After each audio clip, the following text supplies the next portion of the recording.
Hello, hello, welcome to Pieces Pat Paints. I'm Pat. I paint and draw and various things. We make a lot of stuff here. It's fun. I retired from my other life and now I do this. I never thought that this would be something that I would be doing. I always wanted to be an artist, but I never thought I would actually get to do it. I'll take that off because it's going to bother me when I get to painting. But my hair is absolutely crazy, so yeah, let's just get right into the painting so we don't have to look at that. That is terrible. I'm actually shocked to be on today. You can look at my coffee instead. I was supposed to be at work today. I did go to work today for a little bit. But this machine I'm working on, it's not doing the things it's supposed to do.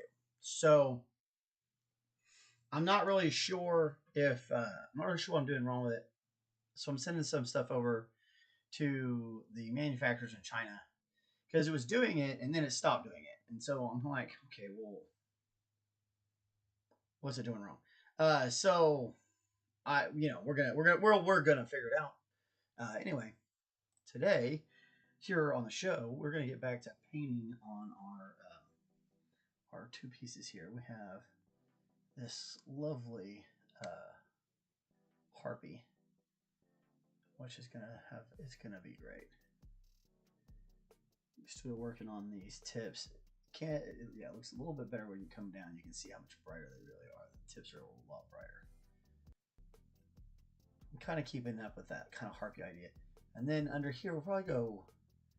We could actually probably do this a little bit more wide. Hey, hello, friend. So we'll I'll kind of I'm gonna probably just kind of come into the face and the hair on this today. That's probably what we're gonna do on that one. I'll finish this other side of this wing as we go, but as you have to let things dry so you get moving and we'll see how all that goes. Now the underneath of the wing, I think I might actually use a little bit of a lighter color, like more whites and stuff, more creams. And things like that. And it looks like we have everything goes feathers all the way through, but we do have a little bit of midriff, some cord. I think that's a skull. We got a skull right there. A couple little pieces to go. And then we've got this one. These are both for my niece and nephew. They were at we were at an art show, Hawk and Wares, a couple of weeks ago, and they were going through my unpainted group, and they were like, "Oh, Uncle Patrick, you paint these for us?" And I was like, "Well, yeah, of course I'll paint these for you." So here we go. And as usual, if you've got any questions or anything like that, please feel free to holler. I like answering questions. It makes things easy and fun. These are Hiro Shage. If anybody's wants to know about the card that I'm using right now. I have a whole postcard thing of them, and I want to get them out and do something with them, but I just haven't figured out what yet. All right. So let's set up here.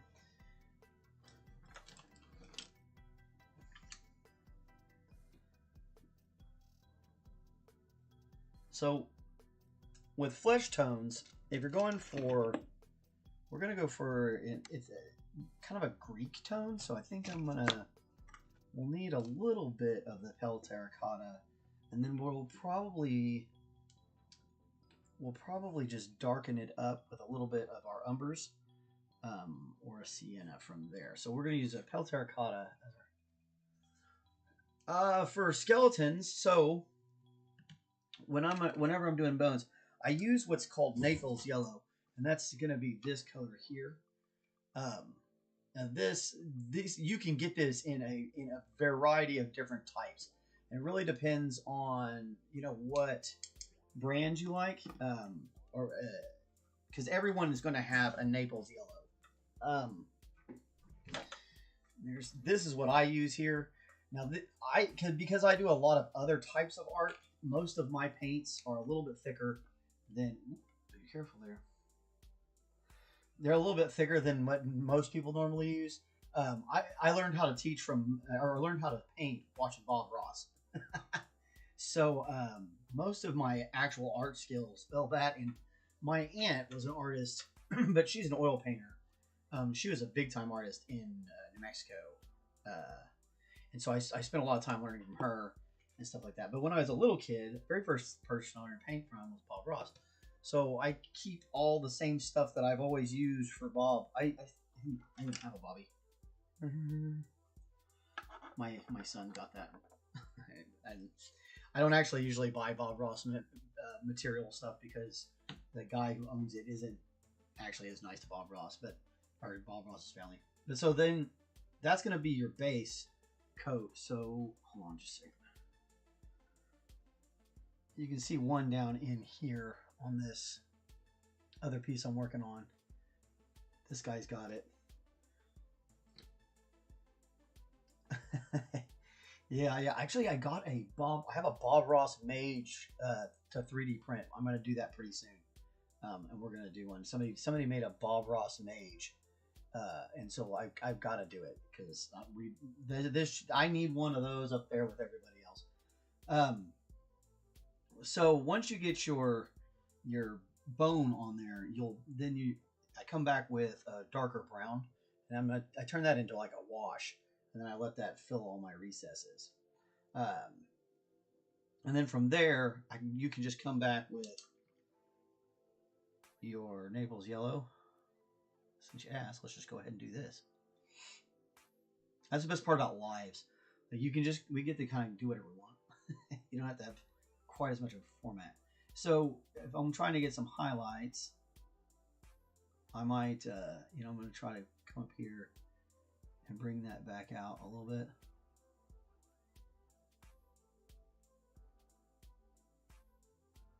But I want to leave a lot of that.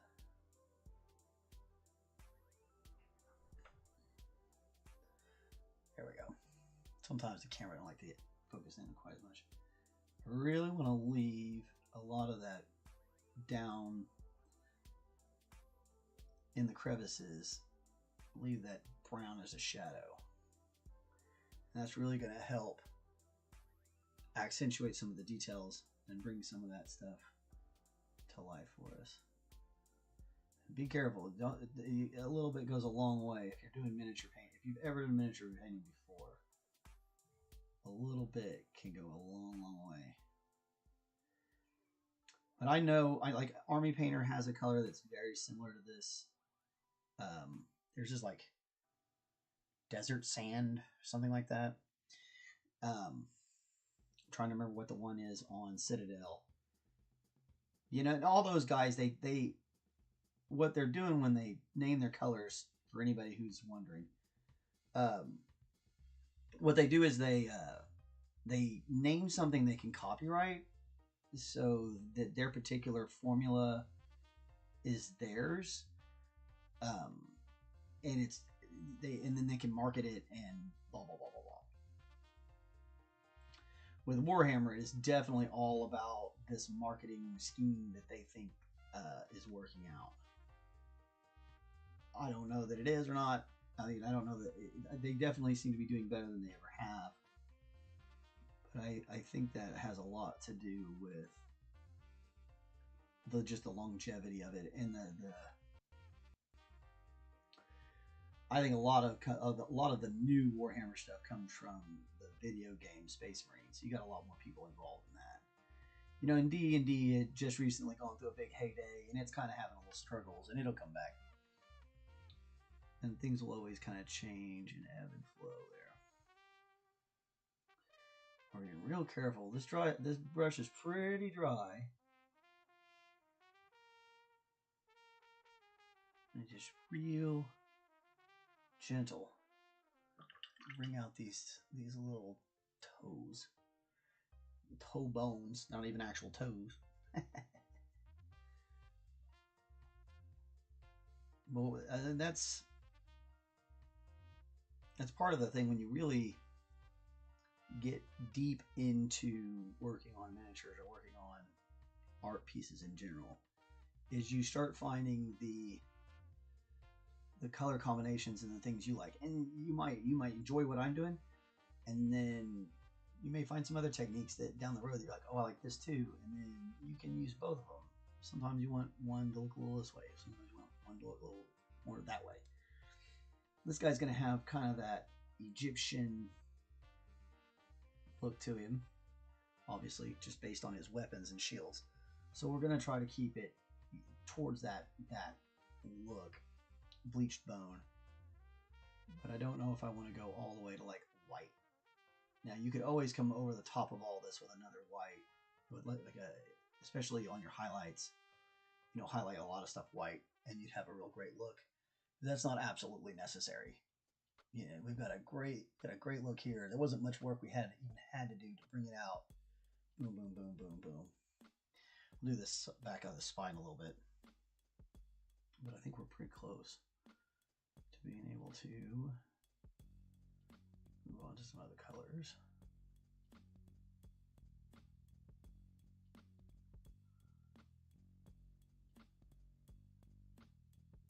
Another good thing about putting that wash on there, and you can go back and look at the prior episode and see us doing that.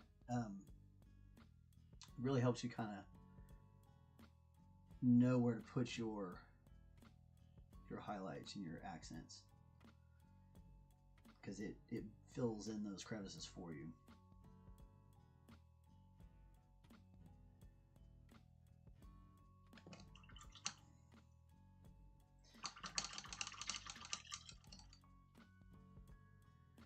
Alright, now we're going to do probably a bunch of bronze here, and then I think I want to go with like a teal.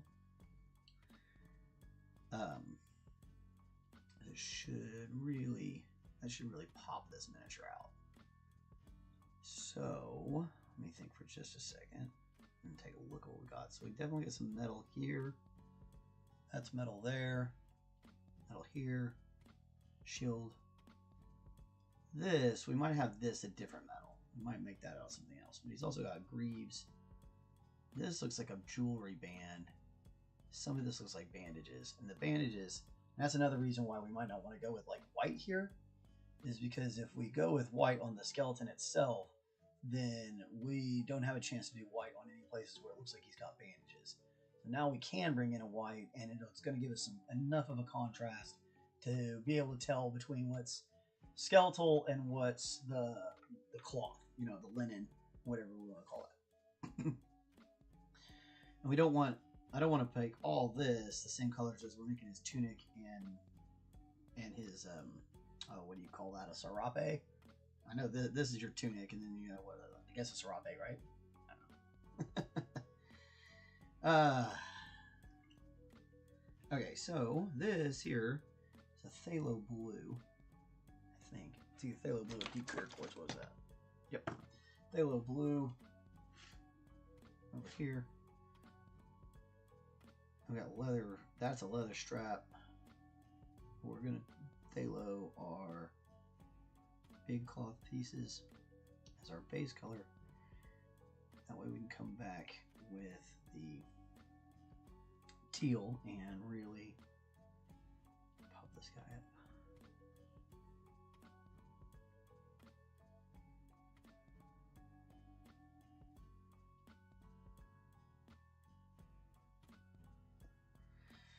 I did ask them what colors they wanted, but they give me a whole bunch of different colors. So we're yeah, kids.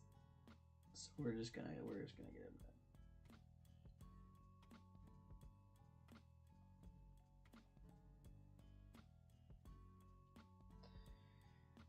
Take your time.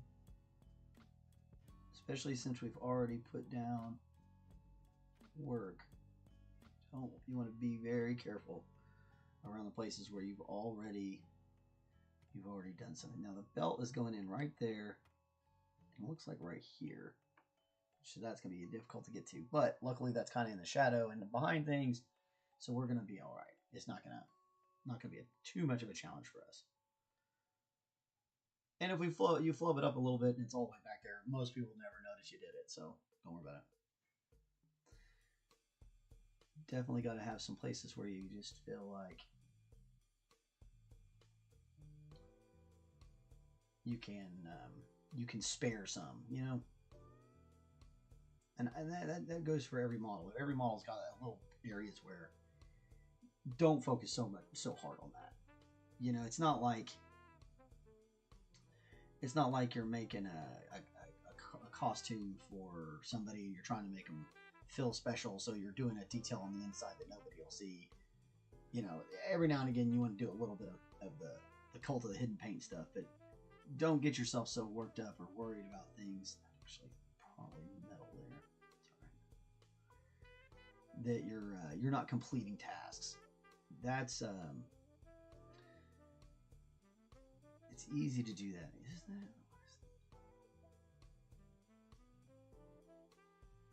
Maybe it is fabric. I hear my cat meowing. I think it is fabric.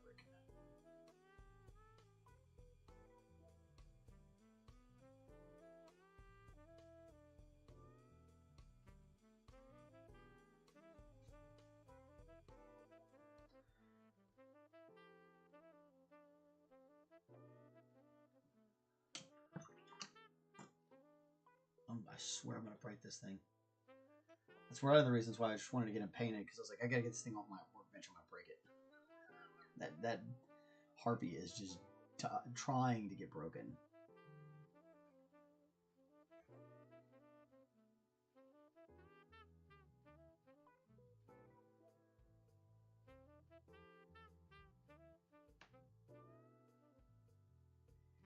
And just take your time very carefully. Pay attention where you're going. Breathe. Make sure you breathe. Take it slow.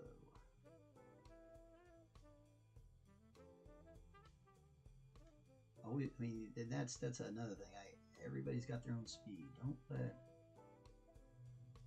Don't let somebody else dictate how fast or slow you should go. You know what I mean? Like when I very first started watching, we'll go back to someone like Bob Ross. Blah, blah, blah. I had to say it wrong so I could say it right. Bob Ross. See, I'm just saying it wrong again. Anyway, I've been having trouble speaking lately. It's one of the joys of getting old. Bob Ross. When I first started watching him paint and my aunt paint and stuff, they would fly. Like even my grandmas, they both could paint. They could both make things, and they were so fast. You know, and I was like, oh my gosh, I'll never be that fast. And I slowly got faster and faster and faster. And then when my friends kind of got me into miniature painting, you know, they were all way faster than me. And now they're like, oh man, Pat, you make us feel like we're standing still. I'm like, that's because I practice more than you guys. You guys have real jobs. I don't have a real job. I paint for people on the internet. Which is a great job, y'all.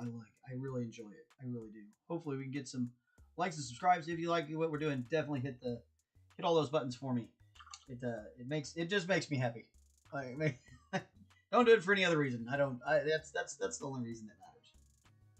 It gives me a giggle to see the numbers go up.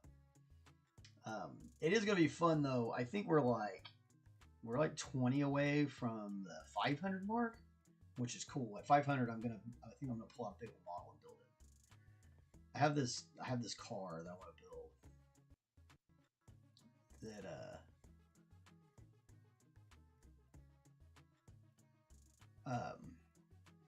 I want to make it kind of orcish. Which is gonna be a lot of fun. It's an old oh, I think it's a 50s Buick or something like that. Can't remember.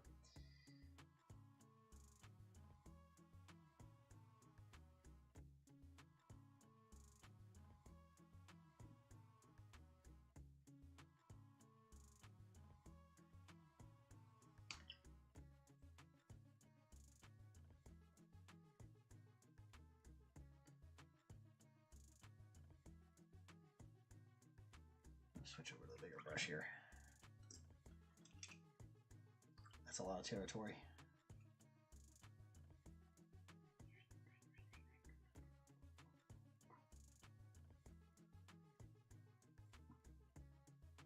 Yeah, you could do individual color here. You could really tweak this piece out. All sorts of options here.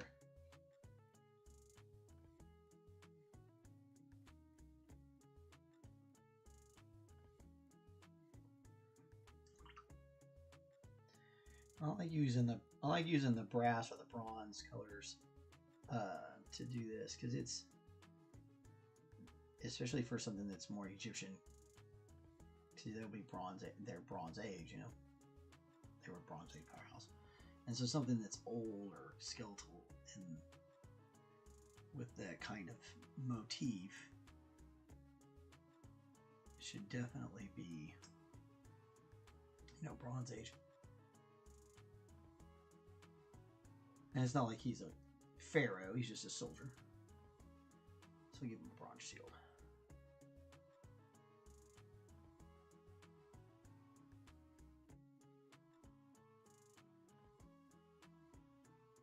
Keep it flat coming around that corner.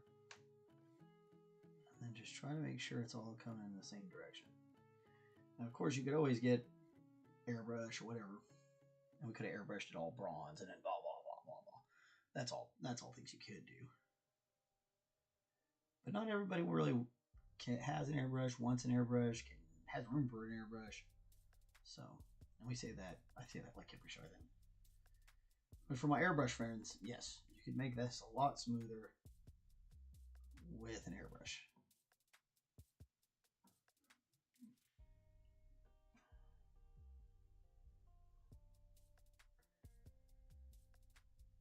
Now, if you wanted to do that, you'd have a different sequence too. You would have airbrushed the shield in before you did the arm. With this, we didn't necessarily have to worry about it because a little bit more direct control.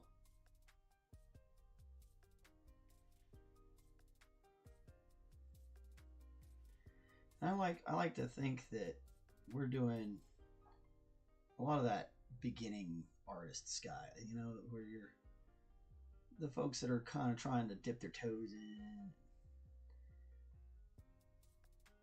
learn a few things, maybe pick up a trick.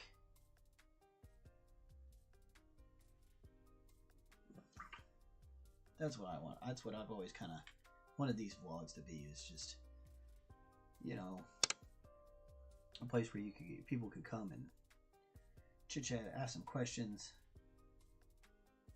maybe get some answers. Maybe not. But definitely a place where you could make this a little bit less threatening. Because all the, you know, you see a lot of tutorials, and they're great. There's some really great painters out there doing some really great stuff. But it's not all, they don't show you how to fix a mistake. They don't, you know, they make it all look perfect because it's so edited up. And so I felt like there was a place for, it's like a live painting, you know. There's a few other people out there doing it too, which is cool.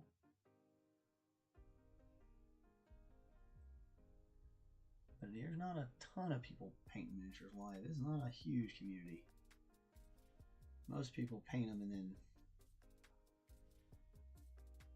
chop the video up and show you the edited highlights.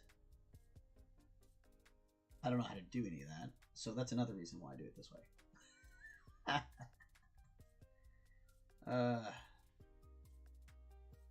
We've been going hard this week though. I I feel like I owe everybody after all the robotic stuff I've been at.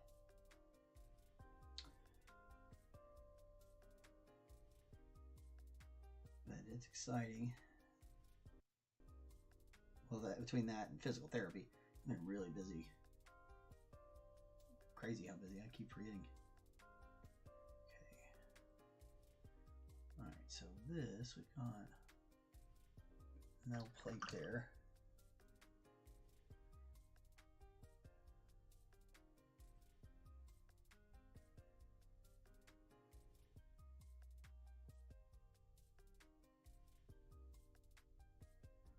The trick to using these thicker paints, if you do choose to go the route I go, is keeping the thinness of it appropriate.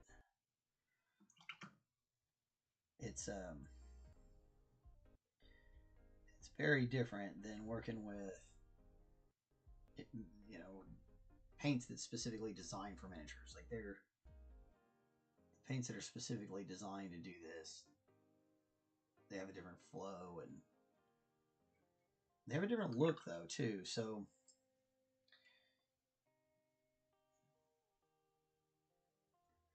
it really just comes down to what a person prefers. And I like that. I've always liked that about art. Art really is about choices and preferences.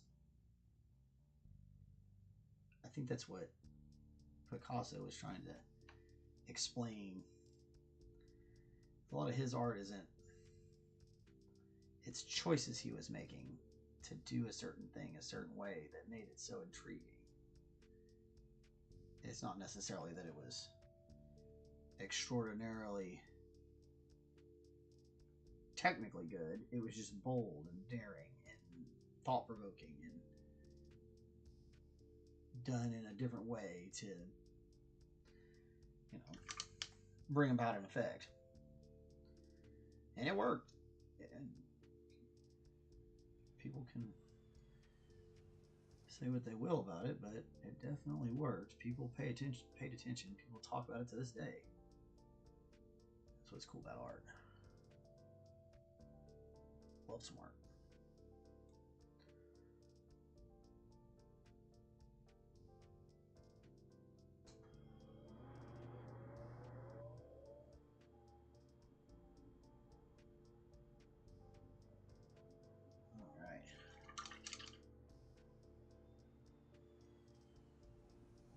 Take care of any touch-ups we need to do. A little bit of bronze there we don't want. Smooth out some of that transition.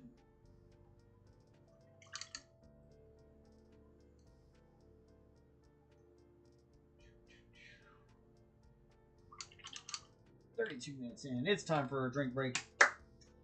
Off everything. Grab yourself a beverage, take a drink, let your hands rest.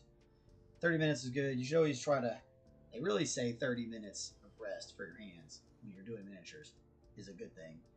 At my age, I feel like I should probably be doing it every 15 minutes. But that's alright. That's alright. Okay.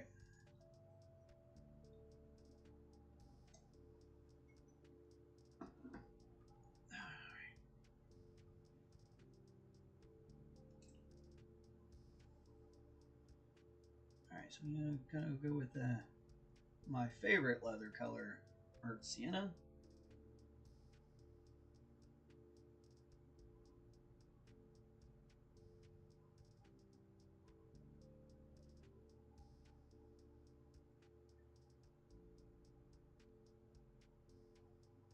We got a little buckle right there. We'll come back and finish that up after we throw a little wash on this guy if we need to. If not, we might just be able to come back and paint the buckle on. It'll just take a touch of bronze to do so.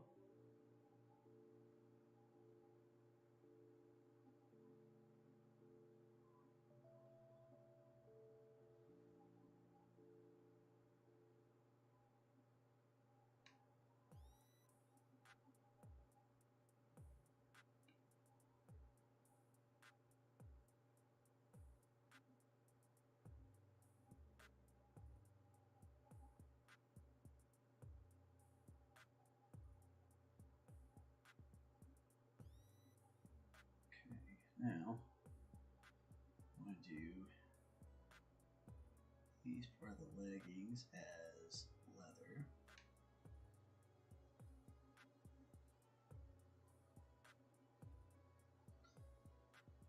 Although technically, I think they probably should be bronze because leather would have rotted out, but that's okay. Good for some different color patterns and stuff, you know. He's obviously got a shield that's still got something on it, so. We're gonna do a little bit of mix of that white and stuff here. We're just gonna sit that down for now. Let that dry up, and we'll come back later and pop it out. Probably after we do our grim wash. The gritty.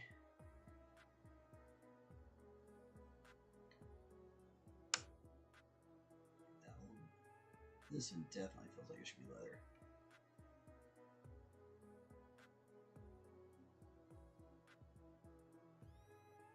All right.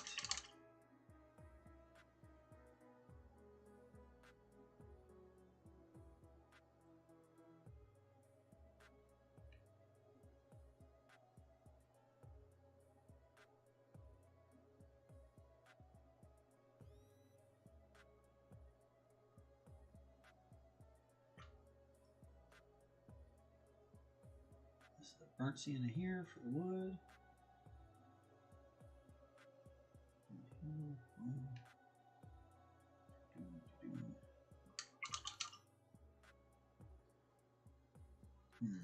I want to use so rough iron, army painter. Good. So we do have a few things that are miniature paints, but mostly metallics, man. The miniature painter guys make the best metallics.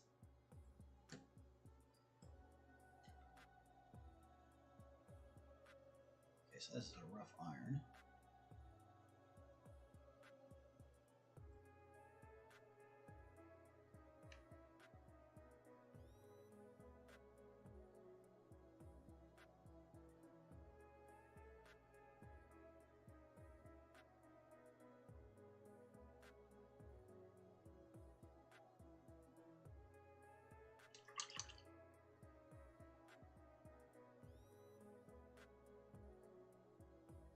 And then I have a dark silver from Procryl.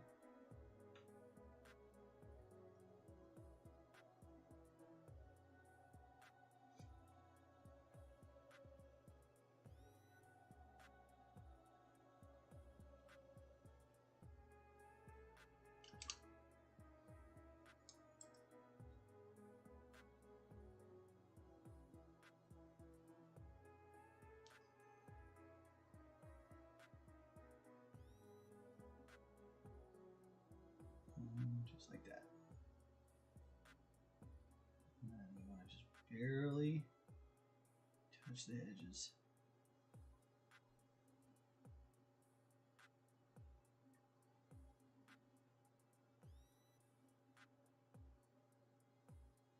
You can make a couple little crosses to it if you wanted to. Kind of give it some texture. It's been beat up a little bit.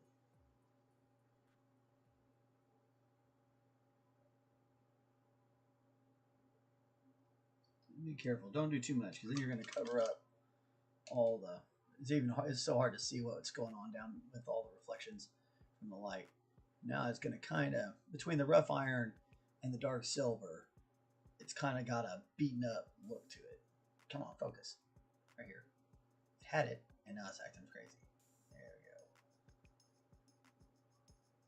we go. Yeah, it's a level where you just get too close and it doesn't like it. Anyway. I need to get a better camera.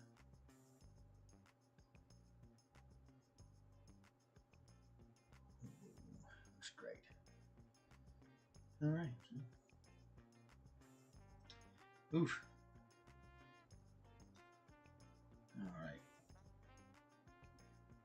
Let's get this. Let's get this wash out. I'm starting to feel a little funny.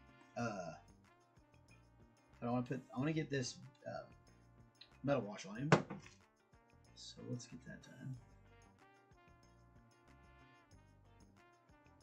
Probably do this.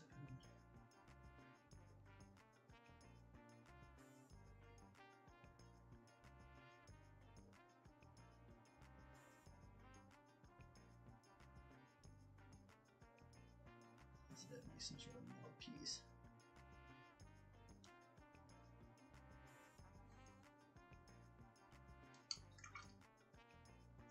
Okay, now this stuff here is awesome. So this is a mixture of mineral spirits and black oil paint.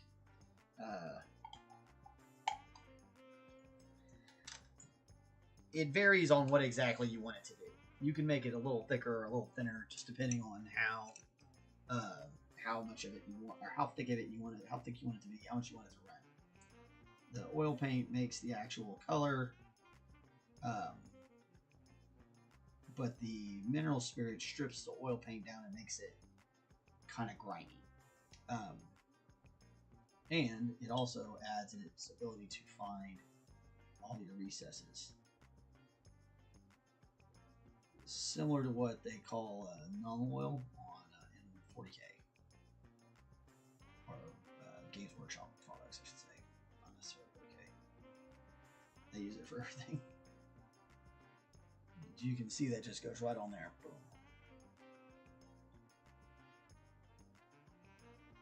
And it does almost the exact same thing and costs you pennies comparatively.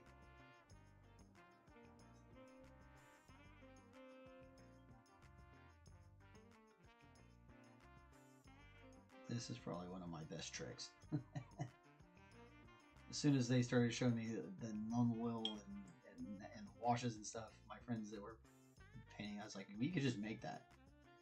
And they're like, no. I was like, oh yeah, no, we can literally just make that.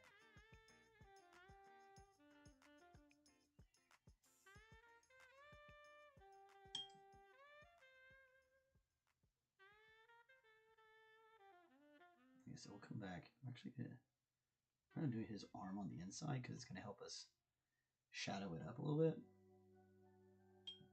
We're going to have to come back and do a little bit of work on that, on the details there anyway. So that's going to help us get a little bit of a shade under there that's compared to everything else.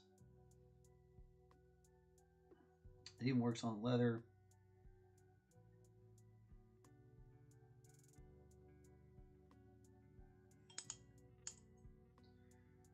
But it is definitely, it's amazing for your metal bits. Make all your metal stuff stand right out.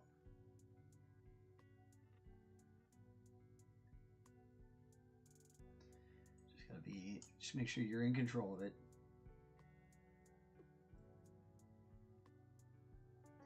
Get a little too much on there, just daub it off.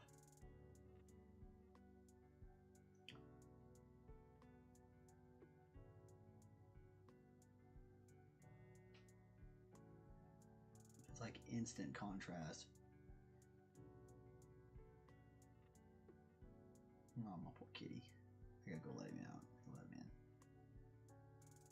I can hear him hollering. And it's just in time. Got the skeleton pretty much done. We'll have to come back and do the rest of his cloak tomorrow. I'm going to sign off. I'm going to get some rest. And I'm gonna probably be back tomorrow.